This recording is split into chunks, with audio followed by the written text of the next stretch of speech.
L'édito politique de Marion Mourgue du Figaro. Alors Marion, ce sont, on vit en ce moment, lui surtout, les dernières heures de François Hollande à l'Élysée. Et oui, qui dit élection présidentielle dit fin de mandat et le compte à rebours est enclenché pour François Hollande.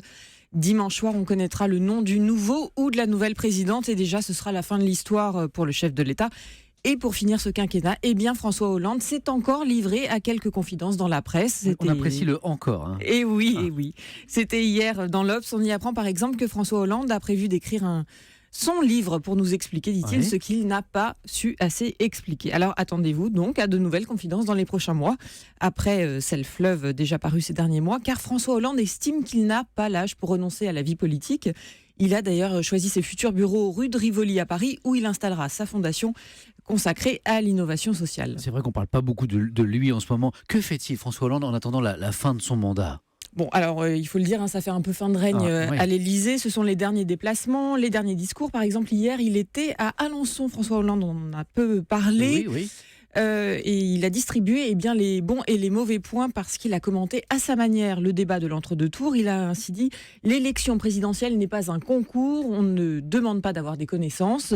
Alors là, on peut comprendre que c'est pour Emmanuel Macron. Et il ajoute aussi « L'ignorance peut permettre d'être qualifié au second tour ». Mais ne peut pas permettre d'être président de la République. Là, on comprend que c'est pour Marine Le Pen. Et à quelques jours, Marion, de la fin du quinquennat, dans quel état d'esprit se trouve aujourd'hui François Hollande ? Alors il dit n'éprouver ni mélancolie ni nostalgie, mais on sent pourtant poindre le manque dans les confessions qu'il accorde à l'Obs. Le manque ? Eh bien, François Hollande explique qu'il cessera de venir à l'Élysée comme il a cessé d'aller à l'hôpital ou comme il a arrêté de fumer. Alors c'est vraiment une drôle de comparaison. On a l'impression d'un fumeur qui doit se déshabituer du geste. François Hollande devra lui se sevrer de venir tous les jours à l'Élysée. Et oui, c'est vraiment... Il est accro au pouvoir. Hein. Ça donne cette impression. François Hollande a aussi cette obsession à quelques jours de son départ, c'est la trace qu'il va laisser dans l'histoire. Il veut qu'elle soit positive, que les Français se disent que le pays a avancé pendant ces 5 ans. Bref, que les Français finiront par lui être reconnaissants. Mais l'actuel chef de l'histoire... De l'État. Beau lapsus, ça lui plaira. Mais l'actuel chef de l'État, semble oublier qu'il continue de battre des records d'impopularité. Encore 7 points de perdus ce mois-ci dans un sondage Kantar Sofres pour le Figaro Magazine. Donc comme si les Français avaient déjà tourné la page.